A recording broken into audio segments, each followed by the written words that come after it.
બેસો બેસો. આ બંધ કરજો.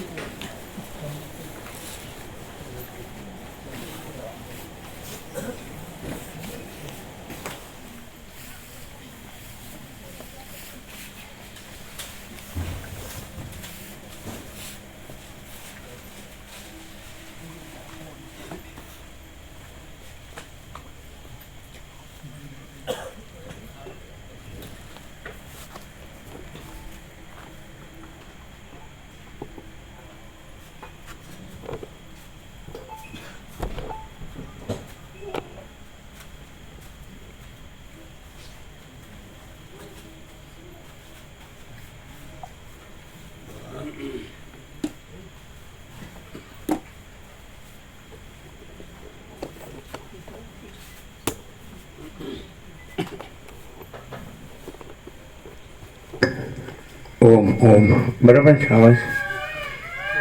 વધુ ઓછો જાડો પાતળો બરાબર.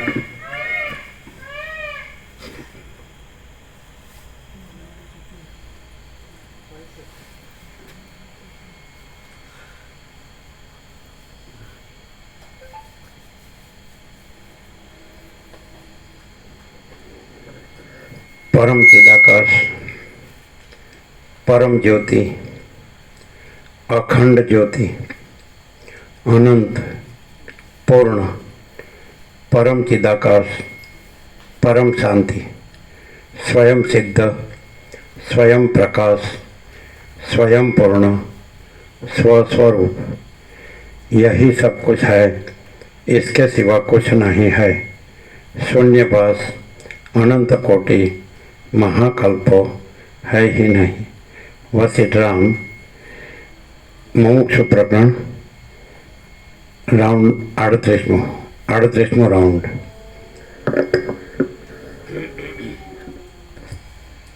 आद्य परब्रह्म सदगुरु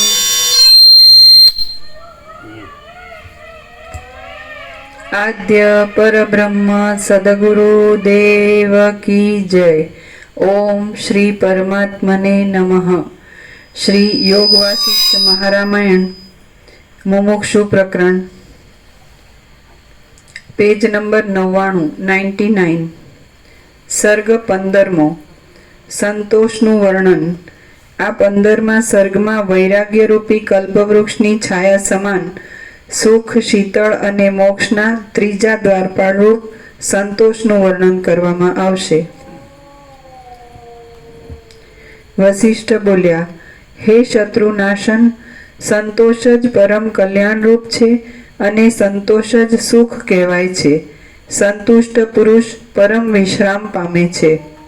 સંતોષરૂપી ઐશ્વર્યથી સુખ્યા અને લાંબા કાળથી વિશ્રાંતિ પામેલા ચિત્તવાળા શાંત પુરુષોને ચક્રવર્તી રાજ્ય પણ જૂના ખડના તણખલા જેવું લાગે છે। હે રામ, સંતોષથી શોભતી અને સંસારની વિષમ વૃત્તિઓ આવી પડતા પણ ઉદ્વેગ નહીં પામતી મહાત્માઓની બુદ્ધિ કદી પણ સુખનો વિયોગ પામતી નથી। જે શાંત પુરુષો સંતોષરૂપી અમૃતના પાનથી તૃપ્તિ પામ્યા હોય છે તેમને આ અતુલ વૈભવોવાળી લક્ષ્મી પણ ઝેરની જેમ પ્રતિકૂળ લાગે છે। દીનતા આદિ દોષોનો નાશ કરનારો અને અત્યંત મીઠા સ્વાદવાળો સંતોષ જેવું સુખ આપે છે તેવું સુખ અમૃતના રસની લહરીઓ પણ આપતી નથી। જે પુરુષ અપ્રાપ્ત વસ્તુઓની ઈચ્છા કરતો નથી તથા પ્રાપ્ત વસ્તુઓને પણ અપ્રાપ્ત જેવી લેખે છે અને તેથી જેને હર્ષ શોકની દશા જોવી પડતી નથી તે સંતુષ્ટ કહેવાય છે। જ્યાં સુધી મન પોતાની મેળે જ પોતાનામાં સંતોષ પામતું નથી ત્યાં સુધી એ મનરૂપી ખાડામાંથી લતાઓની જેમ આપદાઓ ઉત્પન્ન થયા જ કરે છે। જેમ ચંદ્રના કિરણોથી શીતળ થયેલું કમળ સૂર્યના કિરણોથી અત્યંત પ્રફુલ્લિત થાય છે તેમ સંતોષથી શીતળ થયેલું ચિત્ત શુદ્ધ જ્ઞાન સંબંધી વિચારોથી અત્યંત પ્રફુલ્લિત થાય છે। જેમ મેલા અરીસામાં મોંનું પ્રતિબિંબ પડતું નથી તેમ સંતોષ વિનાના અને આશાની આળપંપાળથી પરવશ થયેલા ચિત્તમાં પણ જ્ઞાનનું પ્રતિબિંબ પડતું નથી। જેને સર્વદા સંતોષરૂપી સૂર્ય ઉગ્યો હોય છે, તે મનુષ્યરૂપી કમળ અજ્ઞાનરૂપી ગાઢી રાત્રિથી પણ સંકોચ પામતું નથી. જેનું મન સંતોષ પામેલું હોય છે, તે માણસ અત્યંત દરિદ્ર હોય તો પણ આધિઓથી તથા વ્યાધિઓથી રહિત એવા ચક્રવર્તીપણાના સુખને ભોગવે છે. જે અત્યંત સૌમ્ય અને સદાચારી પુરુષ અપ્રાપ્ત વસ્તુને ઈચ્છતો નથી અને પ્રાપ્ત થયેલા સુખ દુઃખને ભોગવ્યા કરે છે, તે સંતુષ્ટ કહેવાય છે. ક્ષીરસાગરની પેઠે શુદ્ધતા તથા પરિપૂર્ણતા પામેલા અને સંતોષથી અત્યંત તૃપ્ત થયેલા મહાત્માના મુખ ઉપર કોઈ અપૂર્વ શોભા ઝળકી રહે છે. પુરુષ પ્રયત્નથી પોતાની મેળે પોતામાં જ અત્યંત પૂર્ણતા મેળવી અને સર્વ પદાર્થોની તૃષ્ણા છોડી દેવી.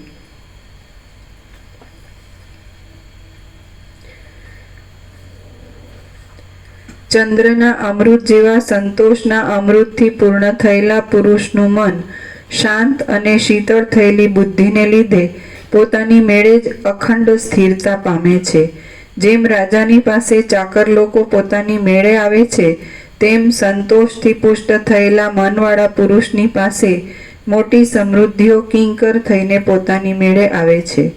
પોતાની મેળે પોતામાં જ સ્વસ્થ થયેલો પુરુષ સંતુષ્ટ થઈને રહે છે, ત્યારે વર્ષા ઋતુ આવતા જેમ રજ તરત શાંત થઈ જાય છે, તેમ સઘળી ચિંતાઓ તરત શાંત થઈ જાય છે. હે રામ, ચંદ્ર જેમ નિરંતર શીતળ અને કલંકથી મુક્ત એવી પૂર્ણતાથી શોભે છે, તેમ પુરુષ નિરંતર શીતળ અને રાગ દ્વેષાદિકથી મુક્ત એવી શુદ્ધ વૃત્તિથી શોભે છે. એ પુરુષના સમતાથી રમણીય લાગતા મુખને જોઈને સર્વ લોકો જેવો સંતોષ પામે છે, તેવો સંતોષ તેઓ ધનના ઢગલા જોઈને પણ પામતા નથી. હે રઘુનંદન, જે ઉત્તમ પુરુષ આ જગતમાં ગુણવાન લોકોને પ્રિય એવી સમતાથી વિભૂષિત હોય છે, તે નિર્મળ પુરુષને દેવતાઓ અને મહામુનિઓ પણ બુદ્ધિથી પ્રણામ કરે છે.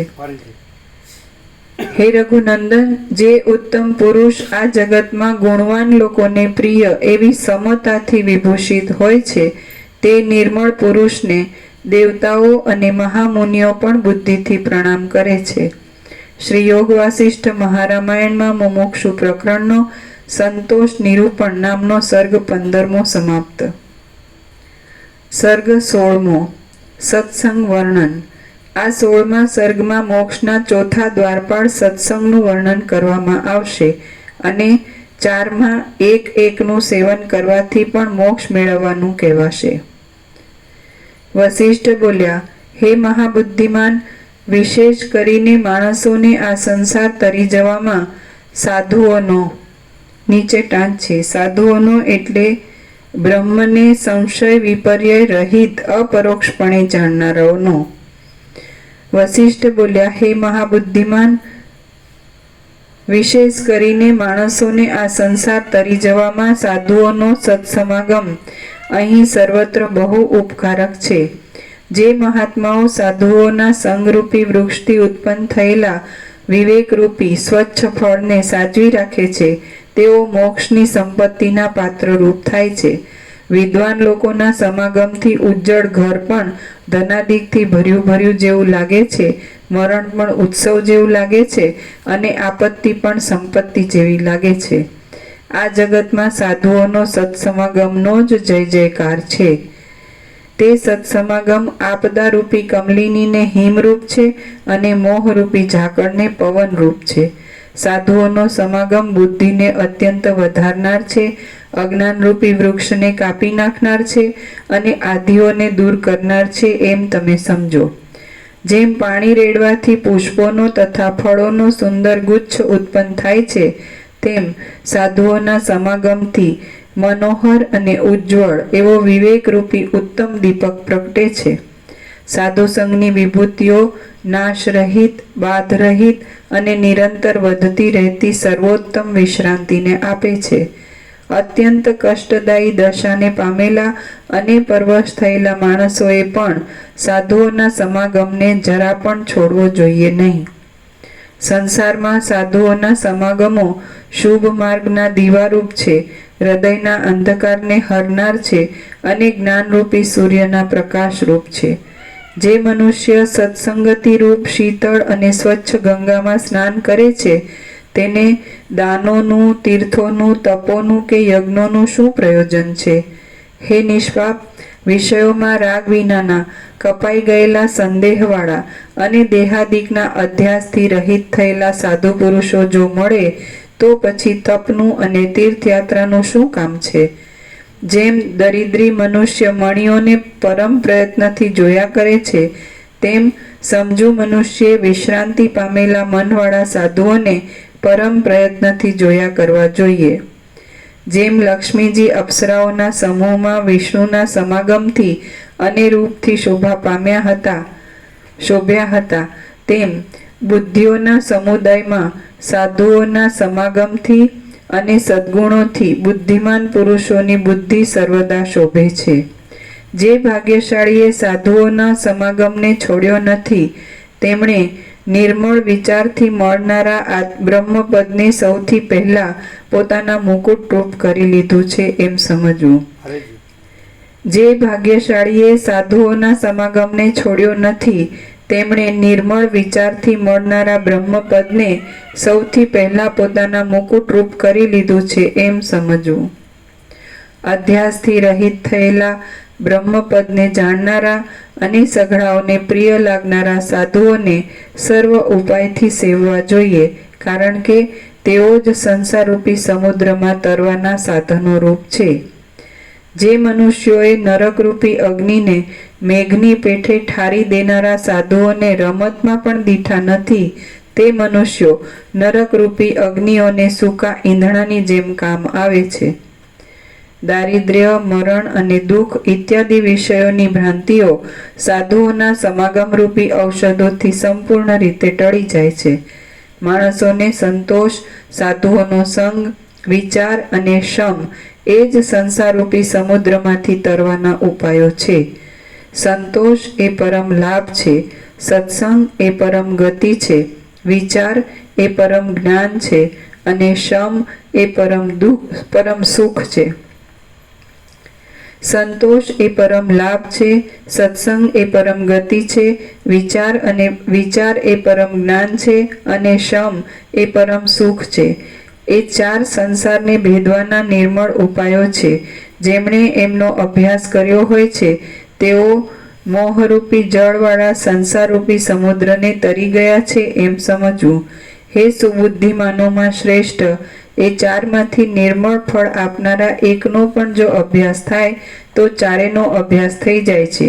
એ ચારમાંનો એક પણ ચારને ઉત્પન્ન કરનાર છે. માટે મનુષ્યે એ ચારને સિદ્ધ કરવા સારું યત્નપૂર્વક એકનો તો અવશ્ય આશ્રય કરવો જોઈએ. જેમ મોજા આદિ વિનાના સ્વચ્છ સમુદ્રમાં વહાણો સારી રીતે ફરી શકે છે તેમ શમથી સ્વચ્છ થયેલા મનમાં સત્સંગ, સંતોષ અને વિચાર સારી રીતે પ્રવર્તી શકે છે. જેમ કલ્પવૃક્ષોનો આશ્રય કરનારા પ્રાણીને લૌકિક સંપત્તિઓ સાંપડે છે તેમ વિચાર, સંતોષ અને શમ અને સત્સંગરૂપી કલ્પવૃક્ષનો આશ્રય કરનારા જીવને જ્ઞાનની સંપત્તિ સાંપડે છે. જેમ પૂનમના ચંદ્રમાં સૌંદર્ય આદિ ગુણો પ્રવર્તે છે તેમ વિચાર, શમ, સંતોષ અને સત્સંગવાળા મનુષ્યમાં પ્રસાદ, પ્રસન્નતા આદિ ગુણો પ્રવર્તે છે. જેમ મંત્રીઓનું કહ્યું માનનારા રાજામાં જયની સંપત્તિઓ પ્રવર્તે છે તેમ સત્સંગ, સંતોષ, શમ અને વિચારવાળા બુદ્ધિમાન મનુષ્યમાં જ્ઞાનની સંપત્તિઓ પ્રવર્તે છે. આથી હે રઘુનંદન, મનને પુરુષાર્થથી જીતીને આ ગુણોમાંથી એક ગુણનું સર્વદા યત્નથી સંપાદન કરવું જોઈએ. જ્યાં સુધી દ્રઢ પુરુષાર્થથી મનરૂપી માતંગને જીતીને એમાંના એક ગુણને પણ ધારણ કરવામાં આવતો નથી ત્યાં સુધી ઉત્તમ ગતિ મળતી નથી. હે રામ, દાંત પીસીને ઉદ્યોગમાં મંડ્યા રહીને પણ એમાંના એક ગુણનું સંપાદન કરવું જોઈએ. હે મહાબાહુ, જ્યાં સુધી એ ગુણોને સંપાદન કરવા માટે તમારા મનનો આગ્રહ થાય નહીં ત્યાં સુધી તમે દેવ, યક્ષ, પુરુષ કે ઝાડ થશો તો પણ તમને જ્ઞાન મેળવવાનો કોઈ ઉપાય થયો નથી એમ સમજવું. એમાંથી ફળદાયી એક ગુણ પણ જો બળ પામે છે તો વિવશ ચિત્તવાળા પુરુષના સઘળા દોષો તરત જ ક્ષય પામે છે. એક ગુણ વધે છે તો દોષોને જીતનારા બીજા ગુણો પણ વધે છે, અને એક દોષ વધે છે તો ગુણોનો નાશ કરનારા બીજા દોષો પણ વધે છે. મનુષ્યોના આ મનરૂપી મોહકારી વનમાં શુભ તથા અશુભ રૂપી મોટા કાંઠાઓવાળી વાસનાઓ રૂપી નદી સર્વદા પ્રબળ વેગે ચાલી જાય છે. આપણે પોતાના પ્રયત્નથી એ નદીને જે કાંઠામાં નાખીએ તે કાંઠામાં જ તે વહે છે. માટે જેમ તમારી ઈચ્છા હોય તેમ કરો. હે ઉત્તમ બુદ્ધિવાળા રામ, મનરૂપી વનમાં ચાલી જતી પોતાની વાસનારૂપ એ મોટી નદીને તમે પુરુષ પ્રયત્નના વેગથી અનુક્રમે શુભ કિનારાને અનુસરતી કરો. તેમ કરવાથી તમે જરા પણ અશુભ કિનારાની કોરે તણાશો નહીં. શ્રી યોગ વાસિષ્ઠ મહારામાયણમાં મુમુક્ષુ પ્રકરણનો સત્સંગ વર્ણન નામનો સર્ગ 16મો સમાપ્ત. સર્ગ 17મો ગ્રંથ વિભાગ. આ 17મા સર્ગમાં આ ગ્રંથની સંખ્યાના પ્રકરણ ક્રમથી વિભાગ અને તેઓમાં વર્ણન કરવાના વિષયો કહેવામાં આવશે. વસિષ્ઠ બોલ્યા, હે રાઘવ, જેમ વિવેકી રાજા નીતિશાસ્ત્રની વાણી સાંભળવાને યોગ્ય છે, તેમ આ સંસારમાં ઉપર કહેલી રીતે જેના મનમાં વિવેક ઉત્પન્ન થયો હોય તે મહાત્મા પુરુષ જ્ઞાનની વાતો સાંભળવાને યોગ્ય છે. જેમ મેઘના સંગથી રહિત થયેલું નિર્મળ આકાશ શરદ ઋતુના નિર્મળ ચંદ્રના ઉદયને યોગ્ય છે, તેમ મૂર્ખોના સંગથી રહિત થયેલો નિર્મળ અને મોટા મનવાળો પુરુષ નિર્મળ વિચારના ઉદયને યોગ્ય છે. તમે એ ગુણોની અખંડિત લક્ષ્મીથી સંપન્ન છો, તેથી હું આજે મનના મોહને હરનારું વચન કહીશ તે તમે સાંભળો. જેનું પુણ્યરૂપી કલ્પવૃક્ષ ફળોના ભારથી લચીને મુક્તિ આપવા માટે જ સજ્જ ઊભું હોય તે જીવને આ સાંભળવાની સૂઝ જાગે છે. કલ્યાણને વાસ્તે પવિત્ર, ઉદાર અને પરમ બોધને જ દેનારા વચનોનું પાત્ર ઉત્તમ પુરુષ જ થાય છે. કોઈ અધમ પુરુષ એ વચનોનું પાત્ર થતો નથી. આ મોક્ષ દેનારી અને મોક્ષોપાય નામની વેદતુલ્ય સંહિતા 32,000 શ્લોકની છે. માણસ જાગતો હોય અને એની આગળ દીવો બળતો હોય તો તે દીવો તે માણસની ઈચ્છા વિના પણ તેને પ્રકાશ આપે છે. તેમ આ ગ્રંથ તેનો અભ્યાસ કરનાર માણસને તેની ઈચ્છા વિના પણ મુક્તિ આપે છે. આ સંહિતા પોતાની મેળે જ અભ્યાસ કરીને સમજી હોય અથવા વર્ણન કરતા બીજા કોઈના મુખથી સાંભળી હોય તો ગંગાજી જેમ તરત પાપ તાપની શાંતિ કરી પરમ સુખ આપે છે, તેમ તે તરત જ સઘળી ભ્રાંતિની શાંતિ કરી પરમ સુખ આપે છે. જેમ રજ્જુનું, નીચે ટાંક છે દોરડીનું, જેમ રજ્જુનું અવલોકન કરવાથી તેમાં થયેલી સર્પની ભ્રાંતિ ટળી જાય છે, તેમ આ સંહિતાનું અવલોકન કરવાથી સંસારના દુઃખો ટળી જાય છે. આ સંહિતામાં યુક્તિયુક્ત અર્થોથી ભરેલા વાક્યોવાળા અને શ્રેષ્ઠ દ્રષ્ટાંતોવાળી આખ્યાયિકાઓવાળા જુદા જુદા 6 પ્રકરણો છે. એ પ્રકરણોમાં પહેલું વૈરાગ્ય પ્રકરણ છે. જેમ નિર્મળ પ્રદેશમાં પાણી રેડવાથી ઝાડ વધે છે, તેમ એના અભ્યાસથી વૈરાગ્ય વધે છે. જેમ સારી રીતે લૂછી નાખવાથી મણીમાં શુદ્ધતા ઝળકી ઉઠે છે, તેમ એ પ્રકરણના 1,500 શ્લોકોનો વિચાર કરવાથી હૃદયમાં શુદ્ધતા ઝળકી ઉઠે છે. તે પછી 1,000 શ્લોકનું અનેક યુક્તિઓની રચનાથી સુંદર એવું મુમુક્ષુ વ્યવહાર નામનું બીજું પ્રકરણ છે. તેમાં મુમુક્ષુ માણસના સ્વભાવનું વર્ણન કર્યું છે. તે પછી ઘણા દ્રષ્ટાંતો તથા ઘણી આખ્યાયિકાઓ વાળું ઉત્પત્તિ પ્રકરણ છે. તેમાં વિજ્ઞાનનું પ્રતિપાદન કર્યું છે અને તેમાં 7,000 શ્લોકો છે. તેમાં હું અને આ એવા રૂપવાળી જગત સંબંધી દ્રષ્ટાની તથા દ્રશ્યની વિચિત્રતા ઉત્પન્ન થઈ જ નથી, છતાં પણ ભ્રાંતિને લીધે તે ઉત્પન્ન થયેલી જણાય છે તે વિશે વર્ણન કર્યું છે. એ પ્રકરણ સાંભળવાથી શ્રોતા મનુષ્ય આ સઘળા જગતને પોતાની અંદર જ કલ્પાયેલું સમજે છે. દ્રષ્ટાના તથા દ્રશ્યના પરસ્પર અધ્યાસવાળું અનંત બ્રહ્માંડોના વિસ્તારવાળું અને પ્રત્યેક બ્રહ્માંડમાં લોક, આકાશ તથા પર્વતોવાળું જગત અમુક રીતિથી નિરૂપણ કરવાને અશક્ય છે, પાયા વિનાનું છે અને પર્વત આદિ ભેદોથી રહિત છે. તે પૃથ્વી આદિ ભૂતોથી રહિત છે, સંકલ્પથી ઊભા થયેલા નગર જેવું છે, સ્વપ્નમાં દેખાતા પદાર્થો જેવું છે અને મનોરાજ્યની પેઠે વિસ્તાર પામેલું છે. વ્યર્થ દેખાવોથી તે ગંધર્વનગર જેવું છે, બે ચંદ્રની ભ્રાંતિ જેવું છે અને ઝાંઝવાના પાણી જેવી સ્થિતિવાળું છે. તે વહાણ ચાલતા પર્વતો ચાલવાના ભ્રમ જેવું છે, સત્યથી તથા પુરુષાર્થથી રહિત છે, ચિત્ત ભ્રમથી કલ્પાયેલા પિશાચ જેવું છે અને બીજ રહિત છતાં પણ તે પ્રતીત થાય છે. તે મનમાં પ્રતિભાસ પામતા કથાના યુદ્ધાદિક વિષયો જેવું છે, આકાશમાં કલ્પાયેલી મોતીની માળા જેવું છે અને સુવર્ણમાં કડાની પેઠે તથા જળમાં તરંગની પેઠે તે માત્ર કલ્પિત નામરૂપવાળું છે. આકાશમાંના નીલા રંગની પેઠે મિથ્યા છતાં પણ તે સર્વદા પ્રતીત થનારું છે. જેમ સ્વપ્નમાં અથવા આકાશમાં ભીત, રંગ તથા ચિતારા વિના પણ સુંદર ચિત્ર જોવામાં આવે છે, તેમ તે લાંબા કાળથી જોવામાં આવે છે અને દેખાવ માત્ર છે. જેમ ચિત્રમાં આલેખેલો અગ્નિ સાક્ષાત અગ્નિ નહીં હોવા છતાં પણ અગ્નિ કહેવાય છે, તેમ જગત પણ નામરૂપથી કહેવા માત્ર જ છે, વિચાર કરતા તે રહેતું નથી. તેથી તે જગત શબ્દના જનાર અર્થને અનુસરતું છે. તે તરંગોમાં ભ્રાંતિથી કલ્પાયેલી કમળોની માળા જેવું છે. ક્યાંક જોયેલા નૃત્યની જેમ તે સ્મરણથી ઉઠી આવે છે. આકાશમાં ચકલાઓની ભારે ચીચિયારીઓ સાંભળતા છાતી પર હાથનો ભાર દઈને સૂતેલા પુરુષને તળાવની જે ભ્રાંતિ થાય છે, તેના જેવું તે છે. તે ગ્રીષ્મ ઋતુમાં પાંદડા વગરના સુકાયેલા તથા છિન્ન ભિન્ન થયેલા વન જેવું છે. તે મરવા પડેલા માણસના ચિત્તની પેઠે ઢંગ ધડા વિનાનું છે. તે પર્વતની ગુફાની પેઠે ઘોર અંધારાવાળું, ઉજ્જડ તથા ભયંકર છે. તે અંધકારવાળી ગુફામાં કલ્પનાથી થતા એક એક નાચ જેવું છે. તે ઘેલા માણસની ચેષ્ટા જેવું છે. તે અજ્ઞાનરૂપી ટાઢા ઝાકળના વરસાદવાળું છે. શરદ ઋતુના આકાશ જેવા નિર્મળ બ્રહ્મમાં ઉઠેલું છે અને થાંભલામાં કોતરેલી તથા ભીંતમાં આલેખેલા ચિત્રો જેવું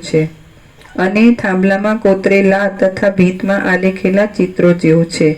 તે માટીમાંથી બનાવેલા ઝાડ આદિ અચેતનના તથા હાથી આદિ ચેતનના પૂતળા જેવું છે. તે ઉત્પત્તિ પ્રકરણ પછી ચોથું સ્થિતિ પ્રકરણ છે.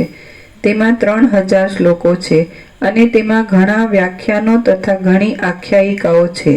તેમાં દ્રષ્ટાના તથા દ્રશ્યના ક્રમને પામેલું બ્રહ્મ જે રીતે ભોગ્ય રૂપે તથા ભોગતા રૂપે સ્થિતિ પામ્યું છે અને દશે દિશાઓના મંડળમાં વિસ્તાર પામીને પ્રકાશતો આ જગતરૂપી બ્રહ્મ જે રીતે વૃદ્ધિ પામ્યો છે, તે રીતિનું ઘણું ઘણું વર્ણન કર્યું છે.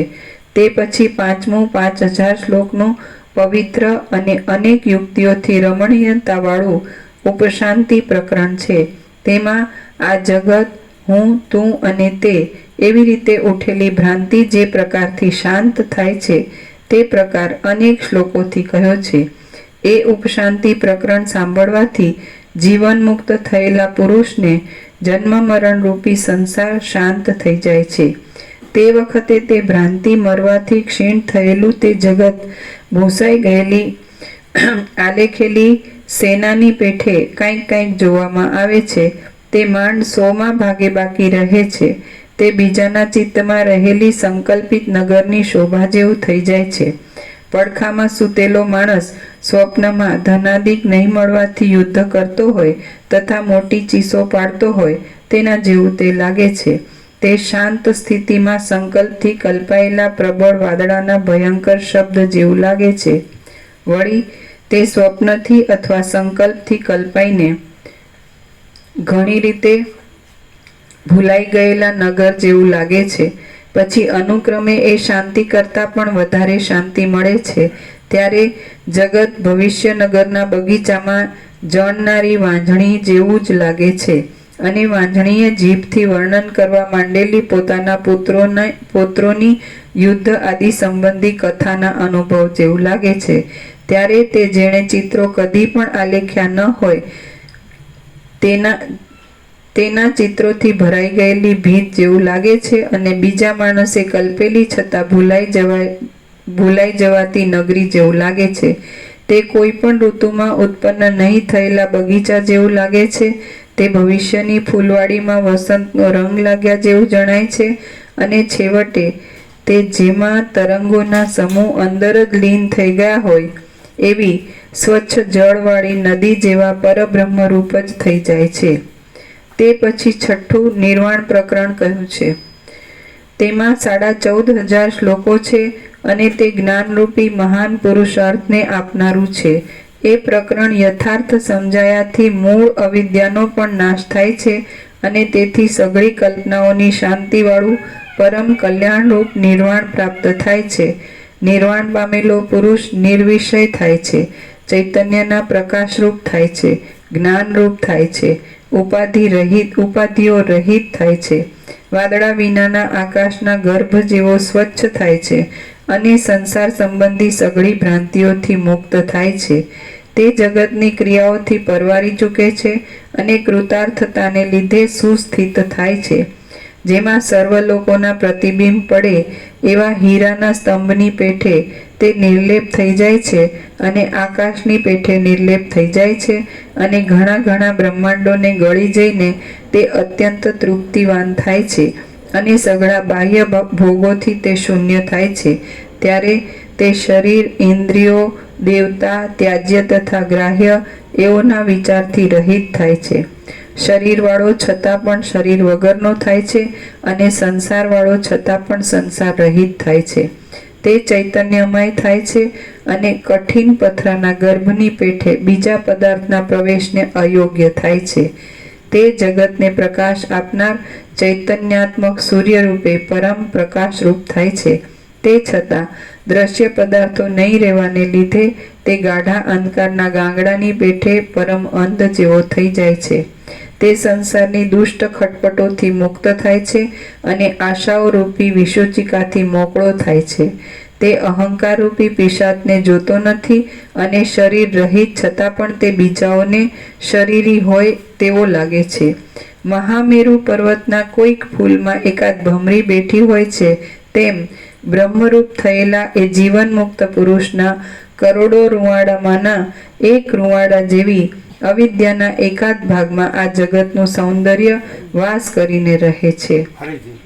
મહામેરુ પર્વતના કોઈક ફૂલમાં એકાદ ભમરી બેઠી હોય છે તેમ બ્રહ્મરૂપ થયેલા એ જીવન મુક્ત પુરુષના કરોડો રૂંવાડાઓમાંના એક રૂંવાડા જેવી અવિદ્યાના એકાદ ભાગમાં આ જગતનું સૌંદર્ય વાસ કરીને રહે છે. મહામેરુ પર્વતના કોઈક ફૂલમાં એકાદ ભમરી બેઠી હોય છે તેમ બ્રહ્મરૂપ થયેલા એ જીવન મુક્ત પુરુષના કરોડો રૂંવાડામાંના એક રૂંવાડા જેવી અવિદ્યાના એકાદ ભાગમાં આ જગતનું સૌંદર્ય વાસ કરીને રહે છે. જે વ્યાપક ચૈતન્ય રૂપ પરબ્રહ્મના ઉદરમાં એક પરમાણુ જેટલા ભાગમાં હજારો બ્રહ્માંડોની રચનાઓને બનાવીને જુએ છે તે પરબ્રહ્મ જીવન મુક્તના સ્વરૂપભૂત છે. જે વ્યાપક ચૈતન્ય રૂપ પરબ્રહ્મના ઉદરમાં એક પરમાણુ જેટલા ભાગમાં હજારો બ્રહ્માંડોની રચનાઓને બનાવીને જુએ છે તે પરબ્રહ્મ જીવન મુક્તના સ્વરૂપભૂત છે. જે વ્યાપક ચૈતન્ય રૂપ પરબ્રહ્મના ઉદરમાં એક પરમાણુ જેટલા ભાગમાં હજારો બ્રહ્માંડોની રચનાઓને બનાવીને જુએ છે તે પરબ્રહ્મ જીવન મુક્તના સ્વરૂપભૂત છે. જીવન મુક્ત થયેલા મહામતી પુરુષના હૃદયની વિશાળતાનું માપ સેંકડો અને લાખો વિષ્ણુઓથી, શિવોથી કે બ્રહ્માઓથી પણ કરી શકાતું નથી.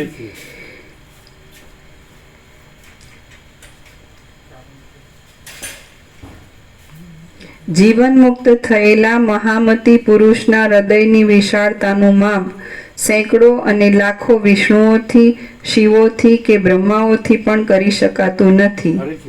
જીવન મુક્ત થયેલા મહામતી પુરુષના હૃદયની વિશાળતાનું માપ સેંકડો અને લાખો વિષ્ણુઓથી, શિવોથી કે બ્રહ્માઓથી પણ કરી શકાતું નથી.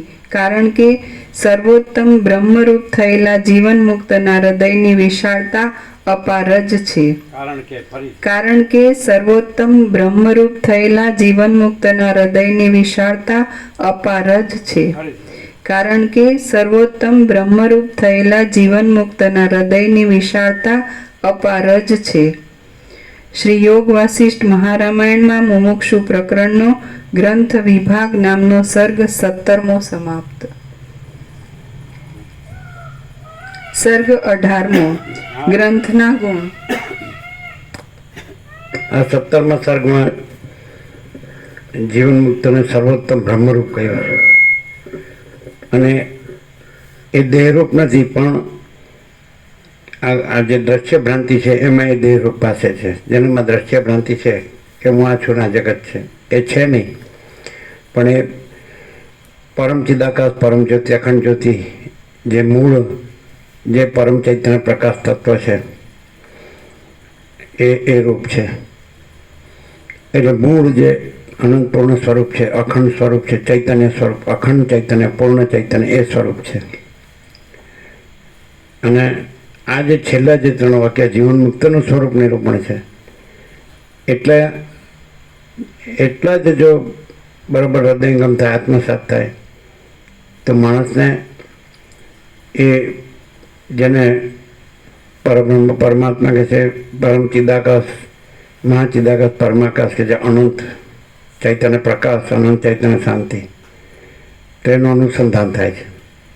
આ શ્લોકો છે, 3 શ્લોક હશે લગભગ, છેલ્લા 3 શ્લોક છે. એટલે પછી એ પરમ ચિદાકાશ, પરમ જ્યોતિ, અખંડ જ્યોતિ સ્વરૂપ છે. એ મહાચિદાકાશ, સ્વયં પ્રકાશ, સંપૂર્ણ પ્રકાશ સ્વરૂપ છે. એ પૂર્ણ બ્રહ્મ, અનંત તેજગન, અનંત ચિદગન સ્વરૂપ છે. એ પરમાકાશ, કેવલ અનંત શુદ્ધ તેજગન સ્વરૂપ છે. અને પરમાકાશ, અખિલ આત્મા, પૂર્ણ બ્રહ્મ, પરમાત્મા સ્વરૂપ છે. અને એનાથી જ માણસ એ પોતાના એ અનંત પૂર્ણ પરમાત્મા સ્વરૂપને પામે છે. એટલે જે માણસ, એટલે અહીંયા એને સાધુ શબ્દ વાપર્યો છે, પણ દ્રશ્ય દ્રષ્ટિથી એ સાધુ છે, પણ તત્વ દ્રષ્ટિથી તો એ પરમ ચિદાકાશ, પરમ ચિત્તે, અખંડ જ્યોતિ છે. ત્યાં પછી જેમ છેલ્લા પ્રકરણ વિશે જ વર્ણન કરીને એમાં કીધું નિર્વાણ. એટલે ત્યાં આગળ પછી કોઈ કલ્પના નથી, કોઈ ભ્રમ નથી, કોઈ મોહ નથી, કોઈ અવિવેક અવિચાર નથી, કોઈ અવિદ્યા જ્ઞાન માયા નથી, કોઈ તર્ક સંશય શંકા નથી, કોઈ વહેમ અંધશ્રદ્ધા નથી, અને કોઈ આમ જેને કહે ને કે કોઈ આભાસ આકાર વિકાર નથી. અને બસ એ પરબ્રહ્મ અખંડ સચ્ચિદાનંદ સ્વરૂપ જ છે. અને સત ચૈતન્ય આનંદ, ચિત આનંદ. તો સત એટલે એનું સ્વરૂપ શું છે? તો કે અનંત સર્વવ્યાપી પરિપૂર્ણ પરમ અસ્તિત્વ. એનું સ્વરૂપ શું છે? જેમ આકાશનું સ્વરૂપ કેમ અનંત છે અને સ્વચ્છ છે, તો એમ અનંત શુદ્ધ ચિદાકાશ, ચૈતન્ય પ્રકાશ રૂપી આકાશ. તો સત એટલે અનંત સર્વવ્યાપી પરિપૂર્ણ પરમ અસ્તિત્વ, ચિત એટલે અનંત સર્વવ્યાપી પરિપૂર્ણ પરમ ચૈતન્ય, અને આનંદ એટલે અનંત સર્વવ્યાપી પરિપૂર્ણ પરમ આનંદ. તે પરબ્રહ્મ અખંડ સચ્ચિદાનંદ સ્વરૂપ છે, અખંડ જ્યોતિ સ્વરૂપ પરમાત્મા સ્વરૂપ છે. અને અમાપ સચ્ચિદાનંદ ઘન પરમાકાશ સ્વરૂપ છે, અનંતપૂર્ણ પરબ્રહ્મ સ્વરૂપ છે. અને એનું કોઈ માપ કરી શકતા નથી. કીધું કે સેંકડો ને લાખો વિષ્ણુ શિવો બ્રહ્મા હોય એનું માપ કરી શકે. એ બધા સંકલ્પો છે. બ્રહ્મા વિષ્ણુ મેં છે, સૃષ્ટિ સ્થિતિ પ્રલય કરતાનો સંકલ્પ કલ્પના છે. એમાં સૃષ્ટિ સ્થિતિ પ્રલયની સંકલ્પ કલ્પના છે જ નહીં. ઈશ્વર પણ નથી, કારણ કે એ ચિદાભાસ છે, સમષ્ટિ મોટો ચૈતન્યનો પ્રતિભાસ, પ્રતિબિંબ. આ વસ્તુ વસીટમાં જ મળે છે. પરમ સત્તા પરબ્રહ્મનું માયારૂપી દર્પણમાં પડેલું સમષ્ટિ મોટા જીવકલ્પના નામનું પ્રતિબિંબ જ ઈશ્વર કહેવાય છે. એટલે પ્રતિબિંબ પણ નથી. એટલે એ જે પરમ સત્તા પરબ્રહ્મ જ છે, અખંડ સચ્ચિદાનંદ સ્વરૂપ. એટલે લોકો ઉપર છેલ્લું બોલે છે પરમાત્મા, પણ અનુભવતા નથી, રહેતા નથી. એ તો આ જે આ દ્રશ્યનો ભ્રમ છે, એમાં હું આ છું ને જગત જે આ કેવું છે, સ્વપ્ન જેવું ને જાંજવાના જળ જેવું, અસત અસાર ને દુઃખ જ છે, અને મિથ્યાને નાશવંત છે. અને સ્વપ્ન જેવું ઝાંઝવાના જળ જેવું છે. આ હું છે સ્વપ્ન પુરુષ છે, અત્યારે દેખાય છે, અને દેખાય છે સ્વપ્ન સૃષ્ટિ છે. અને આ સ્વપ્ન રહિત એ અનંત પૂર્ણ, એ સર્વવ્યાપી, એ સ્વયં પ્રકાશ, સ્વસંવેદ્ય, સંપૂર્ણ પ્રકાશ જે આકાશ છે, તો એ બધું આકાશ જ છે. અને એમાં બીજું કાંઈ નથી, બીજું કાંઈ થતું નથી. બધું ચિદાકાશ જ છે, ચૈતન્ય પ્રકાશરૂપી આકાશ. અને ઘન, અખંડ, એકરસ અને પૂર્ણ અને ભરપૂર, કોઈ જગ્યા ખાલી નથી. રજ પણ બીજું નથી અને બીજું થતું નથી, સંભવતું જ નથી. તો એવું એનું સ્વરૂપ છે. તો તત્વવેતા જીવન મુક્ત વિષય વચ્ચે ખૂબ વર્ણન કરે છે. એ ખરેખર જે પરમ ચૈતન્ય પ્રકાશ સ્વરૂપનું વર્ણન છે કે જેમાં આ જગતની કલ્પના જ નથી, આ જીવની કલ્પના પણ નથી, અને ઈશ્વરની કલ્પના પણ નથી, અને સૃષ્ટિ સ્થિતિ પ્રલયની કલ્પના પણ નથી.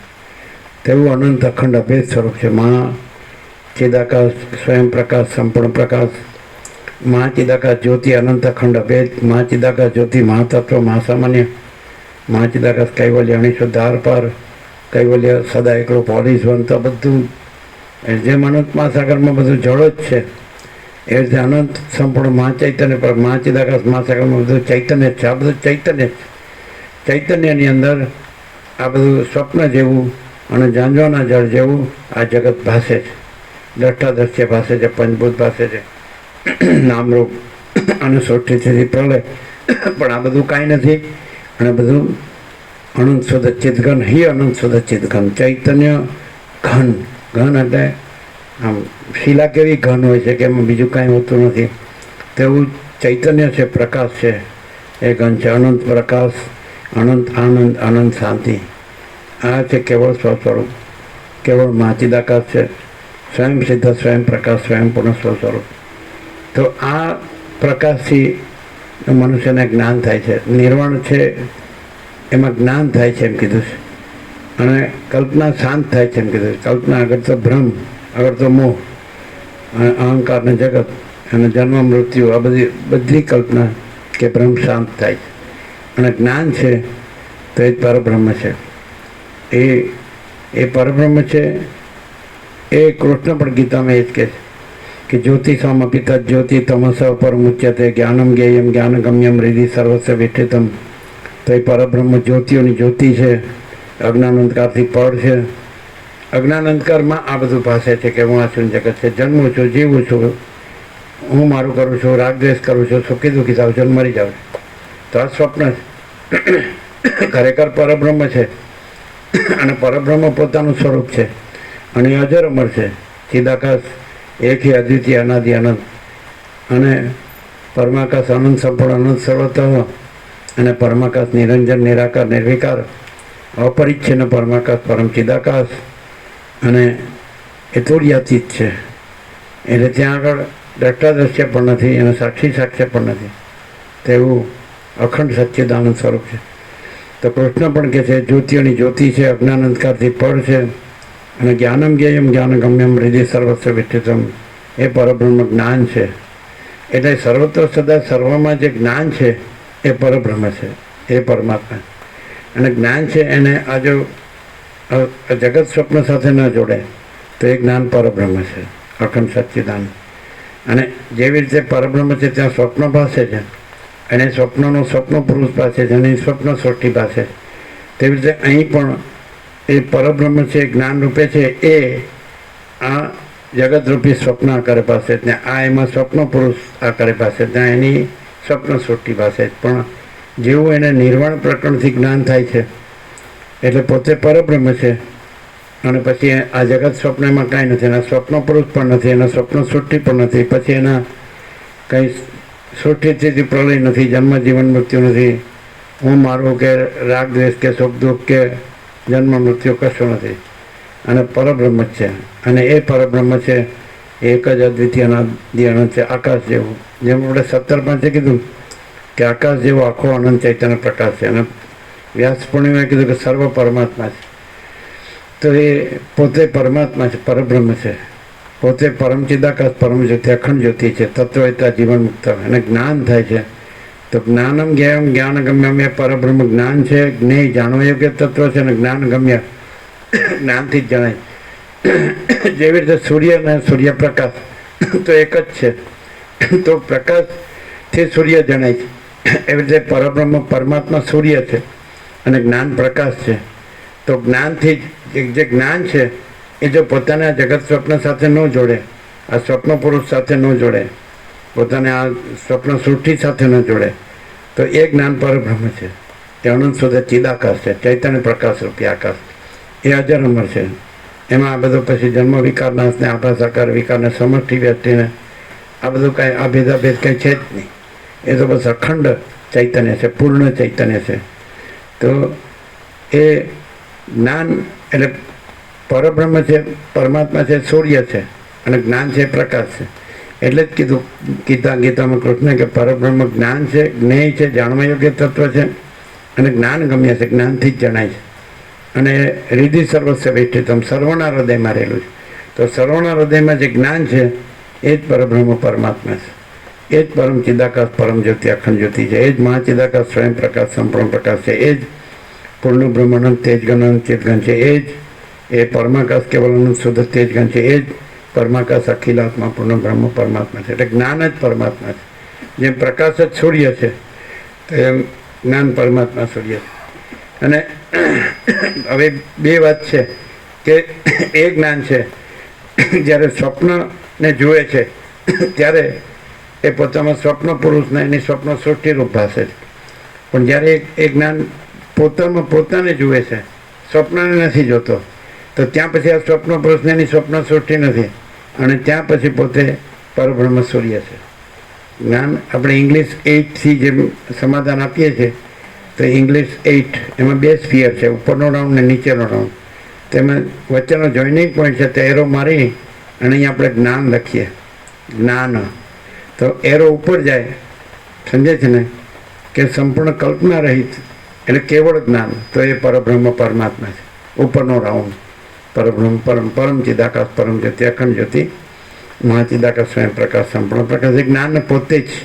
અને એ જ્ઞાન છે એ કલ્પના સહિત. તો નીચેનો જે સ્પિયર છે એ આ જીવ જગત, આ સંસાર, સમજમાં આવે. તો જેવો માણસ આ તત્વબોધથી નિર્વાણ પ્રકરણ છેલ્લું સાંભળે છે ત્યારે એને જ્ઞાન થાય છે. હમણાં જીવન મુક્તનું લક્ષણ કીધું કે પરબ્રહ્મ એનું સ્વરૂપ છે કે જેમાં અનંત કલ્પનાના અનંત કોટી બ્રહ્માંડો પાસે છે, પણ એ પરબ્રહ્મ કલ્પના રહિત છે અને અનંત કોટી બ્રહ્માંડો સ્વપ્ન જેવા ને જાંજવાના જળ જેવા છે. પરબ્રહ્મમાં એ નથી, એ તો કેવળ અનંત ચૈતન્ય પ્રકાશ છે. એટલે એ જ્ઞાન 2 સ્ફિયરમાં કીધું એમ. એટલે ઉપર જોઈએ તો એ કેવળ પરબ્રહ્મ અખંડ સચ્ચિદાનંદ જ છે અને નીચેના સ્ફિયરમાં એ આ સ્વપ્ન પુરુષ અને સ્વપ્ન સૃષ્ટિ એટલે જીવ જગત દ્રષ્ટાદર્શ એના પંચભૂત આ બધું અત્યારે દેખાય છે એ સ્વપ્ન છે, પણ એને જાણનાર જે જ્ઞાન છે એ પરબ્રહ્મ છે. તો માણસને જ્ઞાન થાય તો એ પરબ્રહ્મ રહે. જેમ માણસ પ્રકાશને જુએ છે તો એ સૂર્યરૂપ છે, એમ જ્ઞાન પ્રકાશ છે એ જ રહે, કલ્પના રહિત રહે સંપૂર્ણ. તો એ સંપૂર્ણ સ્વપ્ન રહિત રહે. આ સ્વપ્ન છે, અત્યારે છે એ સ્વપ્ન છે. હું આ સ્વપ્ન પુરુષ છે, આ જગત સ્વપ્ન છે અને આ કલ્પના છે. અને જ્ઞાન છે એ આ સ્વપ્નને જુએ છે, એનો સાક્ષી વિટનેસ. એટલે સ્વપ્નને જુએ છે તો એ સ્વપ્નની કલ્પનાને છોડી દે તો પોતે પરબ્રહ્મ પરમાત્મા છે. એ જ્ઞાન પોતે જ એ પ્રકાશ છે, સમજે. એટલે મોટાભાગના માણસો છે એ જ્ઞાન તો છે, પરબ્રહ્મ પરમાત્મા તો છે જ સર્વના હૃદયમાં, હૃદય સર્વસ્વ વેષ્ટિતમ, પણ કલ્પના સહિત છે. એટલે કલ્પનાથી પછી આ સ્વપ્નમાં આવેલા છે કે હું આ જીવ છું ને જગત છે. એટલે આ સ્વપ્ન પુરુષ છે ને સ્વપ્ન સૃષ્ટિ. તો તત્વવેતા જીવન મુક્ત છે એ સંપૂર્ણ કલ્પના રહિત, સંપૂર્ણ ભ્રમ રહિત, ભ્રાંતિ રહિત શુદ્ધ સ્વરૂપ છે. એટલે પરબ્રહ્મ સ્વરૂપ છે. એટલે એનું માપ કોઈ કરી શકતું નથી, એ અમાપ છે. એટલે એના વિશે કીધું છે, સરસ્વતી લીલાને કીધું છે કે એક શિલા ઉપરથી નીચે આખા કલ્પ સુધી પડે તો પણ એનું માપ કરી શકતા નથી. એક ગરુડ નીચેથી ઉપર આખા કલ્પ સુધી, કલ્પ એટલે એક સૃષ્ટિથી પ્રલય ચક્ર એમ. તો જે અનંત મહાસાગરમાં એક મોજું ઉઠે અને ચાલે ને પછી લય પામે, તો એમ આખું જગતરૂપી મોજું, સૃષ્ટિરૂપી મોજું ઉઠે રહે અને લય પામે. ત્યાં સુધી ગરુડ નીચેથી ઉપર ઉડે તો પણ એ અમાપ સચ્ચિદાનંદ ઘન પરમાકાશનું માપ કરી શકતો નથી. અને વિષ્ણુ પૂર્વથી પશ્ચિમ ચાલે, પશ્ચિમથી પૂર્વ આખા કલ્પ સુધી, તો પણ એ અમાપ પરમાકાશનું માપ કરી શકતો નથી.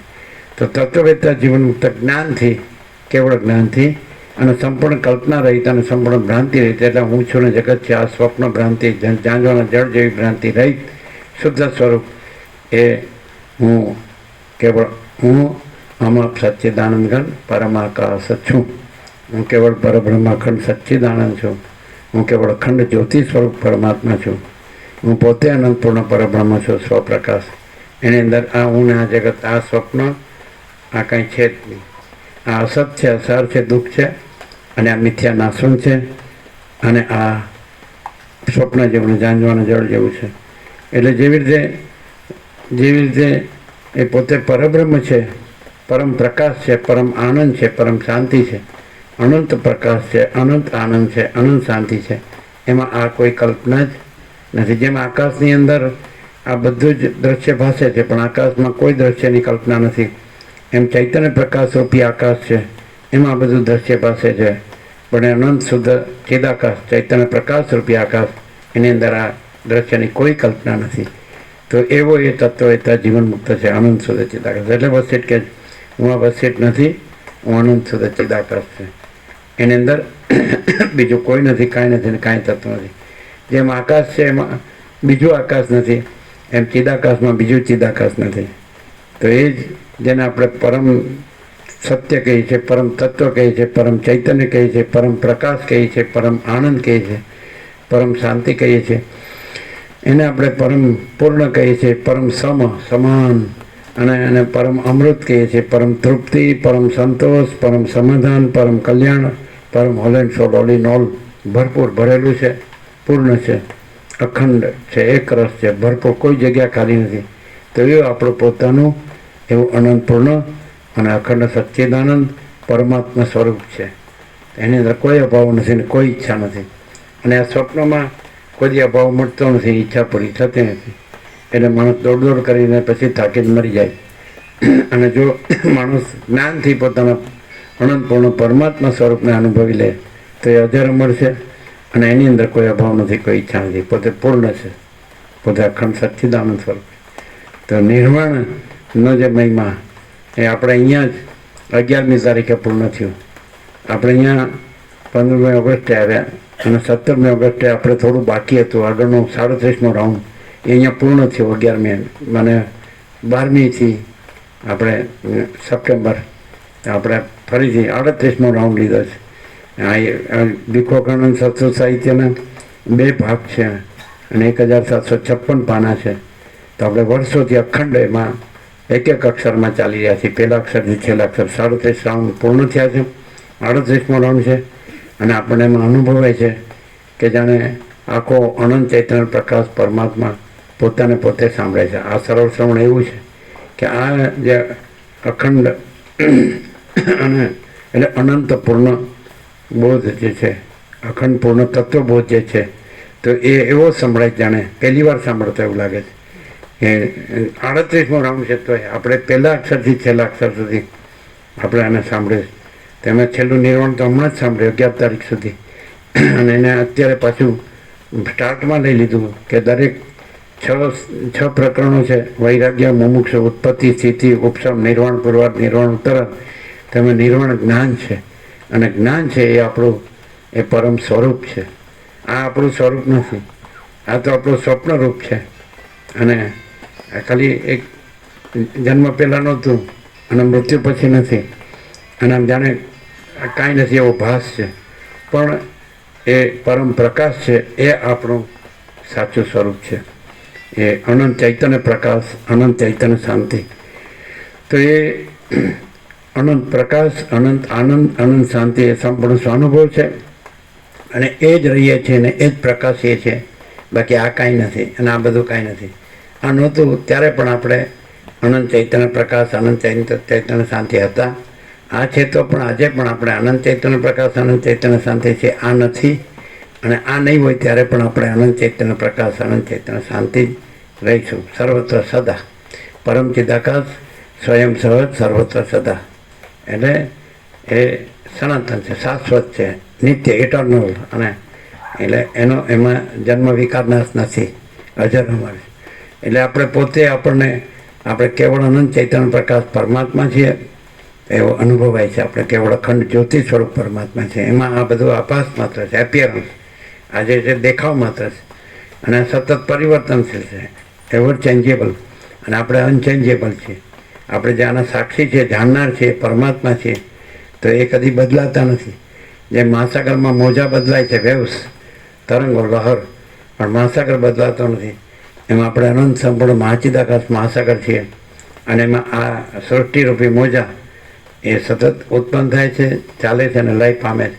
પણ આપણે ઉત્પન્ન નથી થતા, ચાલતા નથી, લય પામતા નથી. એટલે અજન્મ, અવિકારી, અવિનાશી, એટલે આપણે અજર અમર છીએ, અનંત ચૈતન્ય પ્રકાશ છીએ. તો એ આપણું સ્વરૂપ જ્ઞાન, એ ચૈતન્ય છે, એ જ જ્ઞાન છે, એ જ પ્રકાશ છે, તેજ છે, જ્યોતિ છે. તો એ આપણું સ્વરૂપ છે. તો એ નિર્વણમાં પછી ત્યાં આપણે પૂર્ણ થઈએ છીએ, અને જ્ઞાનથી આપણને જાણીએ છીએ. પણ જ્ઞાનથી જેમ કીધું કે આપણને એક સ્વપ્ન જેવું, ઝાંઝવાના જળ જેવો ભ્રમ થયો હતો. એટલે આપણા સંસાર ભાષ્યો હતો કે આપણે જન્મ્યા છીએ, બાળક થઈએ છીએ, કિશોર થઈએ છીએ, તરુણ થઈએ છીએ, યુવાન થઈએ છીએ, પ્રૌઢ થઈએ છીએ, વૃદ્ધ થઈ છે અને મરી જઈએ. તો એ સ્વપ્ન જેવો અને ઝાંઝવાના જળ જેવો આપણને ભ્રમ થયો હતો. પણ જ્ઞાનથી એ ભ્રમ ટળે છે, અને જ્ઞાનથી આપણે પરમાત્મા છીએ, અજર અમર. એટલે જ્ઞાન છે. એટલે વશિષ્ઠ કે જે આમાં મંડ્યો રહે, લાગ્યો રહે, પૂંઠ ન વળે, તો પછી પોતાનું એ પરમપદને, પૂર્ણ વિશ્રાંતિને પામે છે, પરમ શાંતિને પામે છે. અને એ જ સાર છે, આત્માની સાચી શાંતિ છે, એ જ સાર છે. એટલે એ પરમ ચિદાકાશ, પરમપદ, પૂર્ણ વિશ્રાંતિ છે.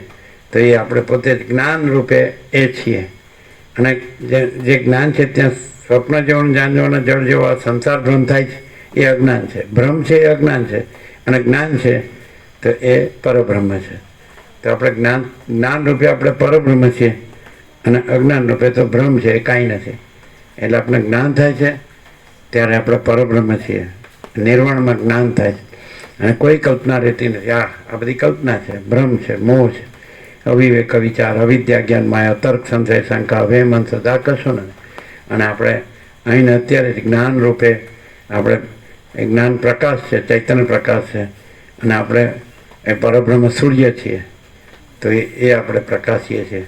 અને એની અંદર આ સ્વપ્ન જેવું, ઝાંઝવાના જળ જેવું આ જીવ જગત બ્રહ્મ કાંઈ નથી, અને પરમ શાંતિ જ છે, અને અજર અમર છે, નિરંજન, નિરાકાર, નિર્વિકાર છે, મહાચિદાકાશ, જ્યોતિ, અનંત, અખંડ, અભેદ, અને તુર્યાતીત છે. આ બધાથી પર, જ્યોતિઓની જ્યોતિ, અજ્ઞાન અંધકારથી પર, જ્ઞાનગમ્ય, સર્વના હૃદયમાં વિરાજમાન. તો આવું આપણું અમાપ સચ્ચિદાનંદ ઘન પરમાકાશ, અમાપ આપણું સ્વરૂપ છે. ચૈતન્ય પ્રકાશ એ આપણું સ્વરૂપ. જ્ઞાન, જ્ઞાન, જ્ઞાન. તો આ વસ્તુમાં ખૂબ બહાર છે. એટલે માણસ અજ્ઞાનથી જ દુઃખી છે. અજ્ઞાનથી જે સંસારના બ્રહ્મમાં આગ પડ્યો છે, અને જ્ઞાનથી પાછું કે આ કાંઈ નથી, અને આપણે તો કેવળ અનંત ચૈતન્ય પ્રકાશ પરમાત્મા, આ આપણું સ્વરૂપ છે. આ આપણું સ્વરૂપ નથી, આપણે જન્મ્યા જ નથી. કારણ કે પરમાત્મા, એમાં જન્મ નામનો વિકાર જ નથી, ભ્રમ જ નથી, અજન્મા છે. અજન્મ, અવિકારી, અવિનાશી. એમને જન્મ વિકાર નાશ છે જ નહીં, ઉત્પત્તિ સ્થિતિ લય છે જ નહીં, નામરૂપ છે, આ બધું ભેદો છે એ છે જ નહીં. આ સ્વપ્ન છે, એમાં સ્વપ્ન છે જ નહીં. એટલે સ્વપ્ન રહિત શુદ્ધ ચૈતન્ય પ્રકાશ છે. એ સાચું આપણું સ્વરૂપ છે, અને એ કેવળ જ્ઞાન છે. તો આ કેવળ જ્ઞાન છે, આ સરળ શ્રવણ છે, એ કેવળ જ્ઞાન છે. જેવી રીતે માણસ છે એ આ સ્વપ્ન જેવા, જાણવાના જળ જેવા સંસાર બ્રહ્મમાં જે વસ્તુ માટે પ્રયત્ન કરે છે, મેળવે છે, એવી રીતે આમાં આ અખંડ પૂર્ણ તત્વબોધથી, પોતાના જ્ઞાનથી, પોતાના એ અનંતપૂર્ણ પરમ ચૈતન્ય પ્રકાશ, પરમાત્મા, પરબ્રહ્મ, પરમાત્મા સ્વરૂપને પ્રાપ્ત કરે છે. જે દિશામાં પ્રયત્ન કરો તમે, આ બધું જે છે એ તો મિથ્યાને નાશવંત છે, સ્વપ્ન જેવું, ઝાંઝવાના જળ જેવું છે, અસતને, અસારને દુઃખ છે. એમાં પ્રયત્ન કરો તો પછી એ મળે છે, પણ એ ના છે. ખાસ સ્વપ્નમાં તો મળતું લાગે, પણ એ કાંઈ મળતું નથી, સ્વપ્ન છે. તો આ પણ સ્વપ્ન જ છે. અને જો તમે આમાંથી જાગૃત થવા માટે પ્રયત્ન કરો સરળ શ્રવણથી, અખંડ પૂર્ણ તત્વોથી, તો પછી તમે એ તમારા સ્વરૂપમાં જાગૃત થઈને એને પ્રાપ્ત કરો છો.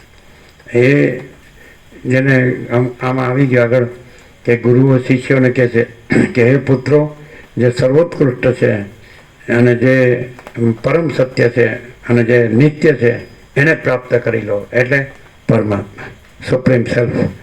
તો આપણે આપણું એ અનંત પૂર્ણ પરમ ચૈતન્ય પ્રકાશ, પરમ ચૈતન્ય આનંદ, પરમ ચૈતન્ય શાંતિ, એવું પૂર્ણ પરમાત્મા સ્વરૂપ એ આનાથી પ્રાપ્ત થાય છે. અને પછી આપણે કોઈ મોહ દુઃખ મલિનતા સંતાપ રહેતા નથી, કોઈ ભય શ્રમ શોક રહેતો નથી, કોઈ ઈષ્ટ અનિષ્ટ સંયોગ વિયોગ હર્ષ શોક, કોઈ રાગ દ્વેષ, કોઈ લાભ હાનિ જય પરાજય માન અપમાન નિંદા સ્તુતિ અનુકૂળ પ્રતિકૂળ પ્રિય આપણે કશું રહેતું નથી, કોઈ દ્વૈત દ્વંદ્વ દ્વિધા, કોઈ ભ્રમ જ નથી, સંપૂર્ણ ભ્રાંતિ રહી શુદ્ધ સ્વરૂપ. તો એ આપણું સ્વરૂપ છે, આ પરમ ચૈતન્ય પ્રકાશ, પરમ ચૈતન્ય આનંદ, પરમ ચૈતન્ય શાંતિ. અને અજર અમર છે, અજન્મ અવિકારી અવિનાશી. એની અંદર આ બ્રહ્મ છે જે એમાં જન્મ વિકાર નાશ છે. જે પરબ્રહ્મ છે આપણું સ્વરૂપ, સાચું સ્વરૂપ, સંપૂર્ણ ભ્રાંતિ રહી શુદ્ધ સ્વરૂપ, એમાં જન્મ વિકાર નાશ નથી, હું મારું નથી, રાગ દ્વેષ નથી, સુખ દુઃખ નથી, આ ભેદાભેદ નથી, અનેક નથી, એક જ અદ્વિતીય છે, અનાદિ અનંત છે. આ આપણા જ પૂર્ણની પ્રાપ્તિ છે અને એ પણ ચૈતન્ય છે. એમાં આવો જળ બ્રહ્મ સંસાર બ્રહ્મ છે જ નહીં અને દુઃખ છે જ નહીં. એટલે વશિષ્ઠામને કહે છે કે દુઃખ ત્રણ કાળમાં નથી, એ મારો આખરી ઉપદેશ છે. કારણ કે આપણે પોતે અનંત પ્રકાશ, અનંત આનંદ, અનંત શાંતિ સ્વરૂપ છીએ, એટલે તો પછી દુઃખ છે જ નહીં એવું વાત. એટલે આ સર્ગની અંદર 17મા સર્ગની અંદર જે છેલ્લે જે કીધું છે 3 શ્લોકોમાં કે એ તત્વવિદ્યા જીવનમુક્ત છે, એ દેહ નથી, મન નથી, જીવ નથી, આત્મા નથી, પરમાત્મા છે. અને એ અમાપ છે. આકાશ કેવું છે?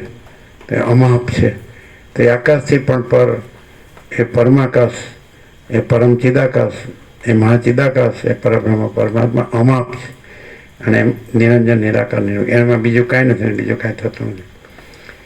જેમ આકાશમાં કાળું ટપકું કલંક કદી સંભવે નહીં, એમ ચિદાકાશમાં અહમરૂપી કાળું ટપકું કલંક કદી સંભવતું નથી. એટલે દેહ હું છું તો એ અજ્ઞાન છે. અને એટલે જ રમણ કહે છે કે આખા વેદાંતનો સાર 4 શબ્દમાં, દેહો ન અહમ કોહમ સોહમ. તો હું દેહ નથી, હું પરમાત્મા છું. તો હું દેહ નથી, હું કોણ છું? દેહો ન અહમ કોહમ સોહમ. હું દેહ નથી, હું કોણ છું? તો હું પરમાત્મા છું. એટલે અખંડ સચ્ચિદાનંદ સ્વરૂપ છું. અમાપ, હું અમાપ સચ્ચિદાનંદ ઘન પરમાકાશ છું. તો માણસને આત્મ સાક્ષાત્કાર થાય છે અને તે પછી એનું અજ્ઞાન નાશ પામી જાય છે. એને નિર્વાણ કહે છે, સંપૂર્ણ જ્ઞાનનો નાશ. એટલે સંપૂર્ણ આજે આખું જગતરૂપી સ્વપ્ન છે એ બધો ભ્રમ નાશ. જેમ સ્વપ્નમાંથી જાગે અને પછી પોતે જ છે ને, સ્વપ્ન કાંઈ નથી, એમાં જગત સ્વપ્નમાંથી જાગે એટલે પરમાત્મા પોતે જ છે અને આ સ્વપ્ન કાંઈ નથી. એટલે પરમ શાંતિ જ છે, પરમ પ્રકાશ, પરમ આનંદ, પરમ શાંતિ.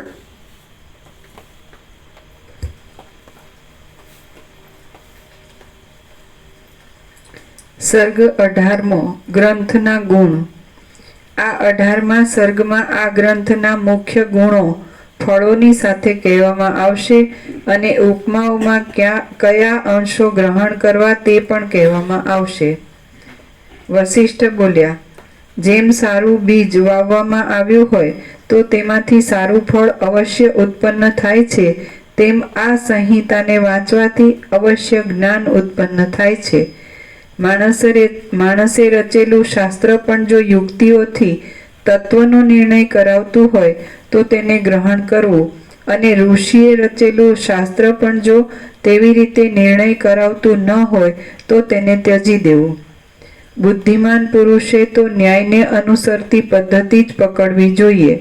બાળકનું વચન પણ જો યુક્તિવાળું હોય તો તે સ્વીકારી લેવું, અને બ્રહ્માનું વચન પણ જો યુક્તિઓથી વિરુદ્ધ હોય તો તેને તણખલાની પેઠે છોડી દેવું. પાસે રહેલા ગંગાના જળને છોડી દઈને જે આ તો મારા બાપનો કૂવો છે એવા આગ્રહથી તે કૂવાનું પાણી પીતો હોય તે હઠીલા પુરુષને કોણ સમજાવી શકે? જેમ પરોળિયું થતાં અવશ્ય પ્રકાશ આવે છે તેમ આ સંહિતા વાંચવાથી અવશ્ય સારો વિવેક પ્રાપ્ત થાય છે. આ ગ્રંથને વિદ્વાનના મુખથી સંપૂર્ણ સાંભળવામાં આવે છે અને પોતાની મેળે ધીરે ધીરે વિચાર કરતા બુદ્ધિમાં સંસ્કાર પ્રાપ્ત થાય છે. ત્યારે મનમાં પ્રથમ લતાની પેઠે અત્યંત શુદ્ધ સંસ્કૃત વાક્યોનો ઉદય થાય છે અને તે વાક્યો સભાના મોટા આભૂષણ રૂપ થાય છે. ત્યારે મોટાપણાને અનુસરતા ગુણોવાળી ઉત્તમ ચતુરાઈ પણ ઉદય પામે છે અને તેથી રાજાઓ તથા દેવની પેઠે પૂજવા જેવા વિદ્વાનો પણ રાજી થઈને તે માણસ ઉપર સ્નેહ રાખે છે. જેમ સારા નેત્રવાળો પુરુષ હાથમાં દીવો રાખે તો તે રાત્રે પદાર્થોના આગલા પાછલા ભાગોને જાણી શકે છે, તેમ બુદ્ધિમાન માણસ પણ આ ગ્રંથનો અભ્યાસ કરે તો તે સર્વ વિષયોના પૂર્વાપર સંબંધોને જાણી શકે છે.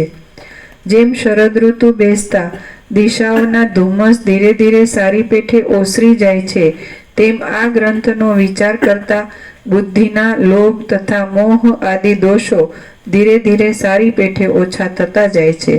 તમારે કેવળ બુદ્ધિમાં વિવેકને દ્રઢ કરવાનો અભ્યાસ રાખવો, કારણ કે અભ્યાસ વિના કોઈ ક્રિયા કોઈ પણ ફળ આપતી નથી.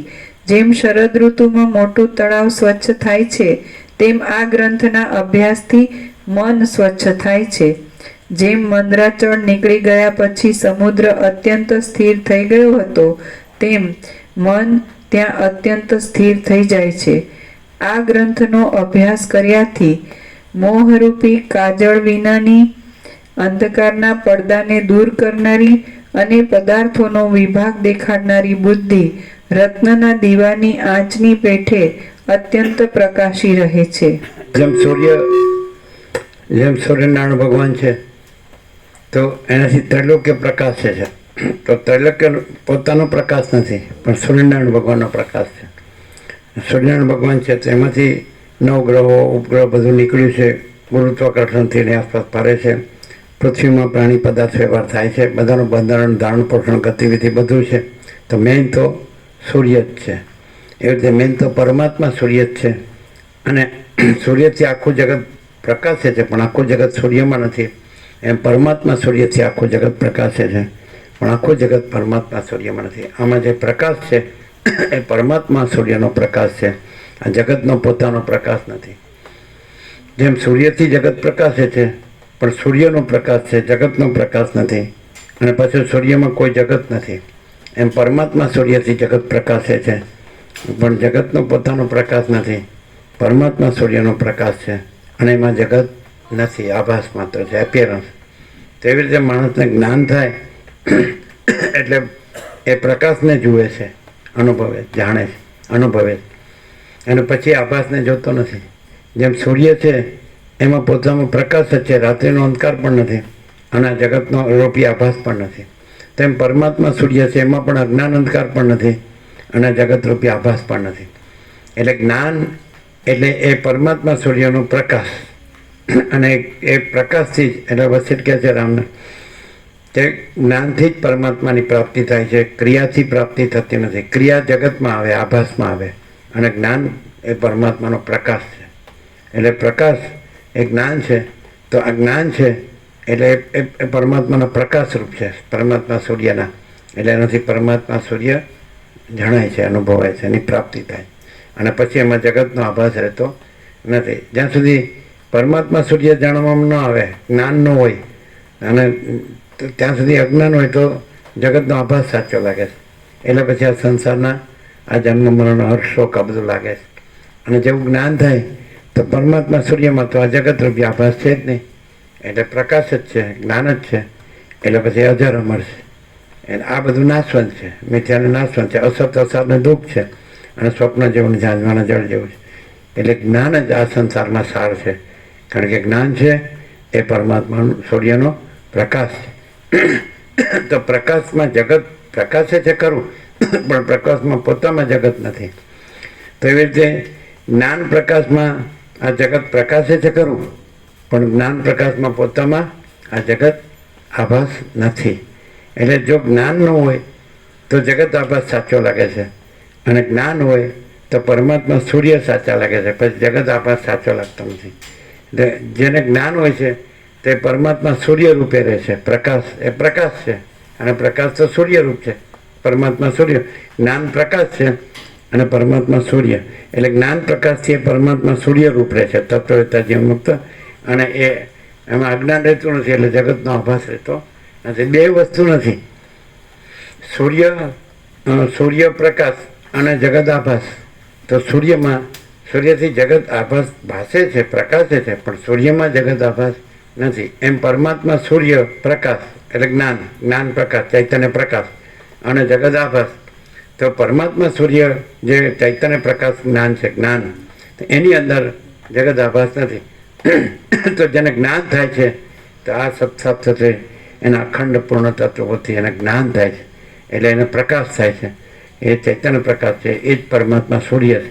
પછી એ પરમાત્મા સૂર્ય રૂપ જ રહે છે અને પછી એમાં જગત આભાસ નથી. આ કલ્પના કે ભ્રમ, આ અજ્ઞાન નથી.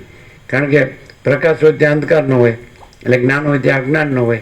એટલે પરમાત્મા સૂર્ય હોય ત્યાં જગત આભાસ ન હોય, અને જગત આભાસ ન હોય એટલે પછી એના જન્મ મરણ સુખ દુઃખ પણ ન હોય. સમજાય છે કે નહીં? તો આ જ્ઞાન છે, અને જ્ઞાન છે એ પરમાત્મા સૂર્યનો એ ચૈતન્ય પ્રકાશ છે. અને એનાથી સ્વપ્ન જેવું, જાંજવાના જળ જેવું જગતનો આભાસ પ્રકાશે છે, પણ એ તો કાંઈ નથી, મિથ્યાને નાશવંત છે, અસત અસારને દુઃખ છે. એ સ્વપ્નને જાંજવાના જળ એ કોઈ વસ્તુ નથી, એટલે જગત કોઈ વસ્તુ નથી. પણ પરમાત્મા સૂર્ય, ચૈતન્ય પ્રકાશ, અનુભવ જ્ઞાન આ જ વસ્તુ છે. એટલે મહાચિદાકાશ સ્વયં પ્રકાશ અનુભવ જ્ઞાન, અને સ્વયં પ્રકાશ શબ્દ જ્ઞાન કે અપેક્ષા નહીં. શબ્દ જ્ઞાન આમાં આવે, આભાસમાં આવે. શાસ્ત્ર ગુરુ બધું આભાસમાં આવે, અને એને શાસ્ત્ર ગુરુની અપેક્ષા નથી. કારણ કે પોતે પરમાત્મા સૂર્ય છે, અખંડ બ્રહ્મ સૂર્ય, પરમાત્મા સૂર્ય, અવિનાશી, અખંડ અવિનાશી, પૂર્ણ બ્રહ્મ, અનંત, સંપૂર્ણ, અખંડ અવિનાશી. એટલે પોતે એવો અખંડ સચ્ચિદાનંદ સ્વરૂપ છે અને પરમ શાંતિ સ્વરૂપ છે. એટલે જેને પરમ શાંતિ જોતી હોય તો એ આ પરમાત્માના જ્ઞાનથી જ એ પરમાત્મામાં જ પરમ શાંતિ પ્રાપ્ત કરે છે. અને પછી જગતના આ અજ્ઞાન અને એના દુઃખથી મુક્ત થાય છે, એને મોક્ષ કહે છે. એટલે મોક્ષ સંહિતા છે આ યોગ વાસિષ્ઠ. સમજાય?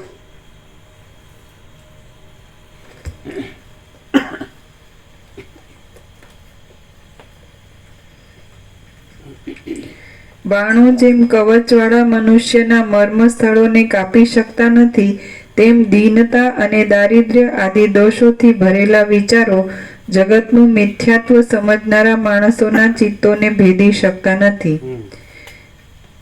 જેમ મોટો જ્યાં સુધી અજ્ઞાન હોય ત્યાં સુધી પરમાત્મા જાણવામાં આવતા નથી અને જગત સાચું લાગે છે. પણ જ્યારે જ્ઞાન થાય ત્યારે પરમાત્મા જ રહે છે અને આ જગત રહેતું નથી, એનો ભ્રમ રહેતો નથી, ઇલ્યુઝન.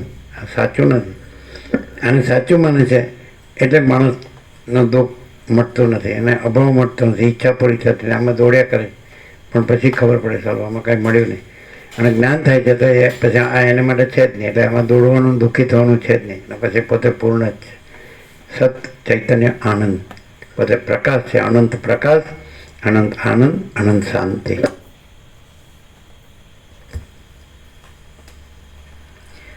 બાણો જેમ કવચવાળા મનુષ્યના મર્મ સ્થળોને કાપી શકતા નથી, તેમ દીનતા અને દારિદ્ર્ય આદિ દોષોથી ભરેલા વિચારો જગતનું મિથ્યાત્વ સમજનારા માણસોના ચિત્તોને ભેદી શકતા નથી.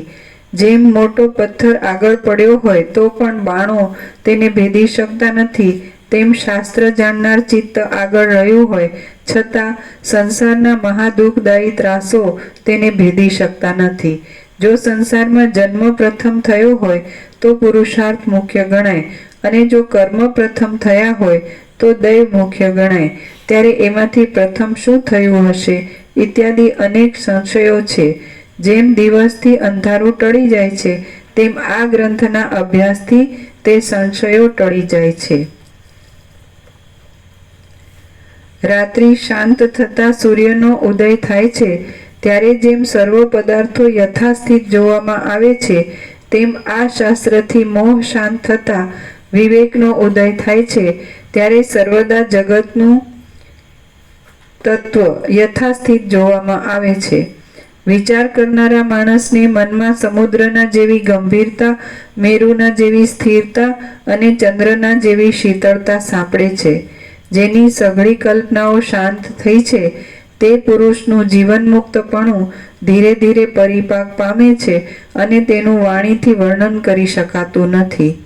સઘળી રીતે શીતળતાવાળી, શુદ્ધ અને ઉત્તમ પ્રકાશ આપનારી એ પુરુષની બુદ્ધિ શરદ ઋતુની ચાંદનીની પેઠે અત્યંત ખીલી નીકળે છે. શમથી પ્રકાશવાળા અને અત્યંત નિર્મળ થયેલા હૃદયરૂપી આકાશમાં જ્યારે વિવેકરૂપી સૂર્યનો ઉદય થાય છે ત્યારે અનર્થોના સમૂહો કરનારા કામ, ક્રોધ આદિ ધૂમકેતુઓ, ઉછળ્યા તારા ઉદય પામી શકતા નથી. જેમ શરદ ઋતુમાં જળની તૃષ્ણા વિનાના વાદળો શાંત થાય છે, શુદ્ધ થાય છે અને ઊંચા તથા અચલ પર્વતમાં સ્થિતિ કરે છે, તેમ આ ગ્રંથના વિચારથી જડ પદાર્થોની તૃષ્ણા વિનાના સૌમ્ય પુરુષો શાંત થાય છે, શુદ્ધ થાય છે અને ઊંચા તથા અચલ બ્રહ્મત્વમાં સ્થિતિ કરે છે. જેમ ગમે તેવા ચાળાવાળી, ક્રૂર અને મુખને દીન કરનારી પિશાચોની લીલા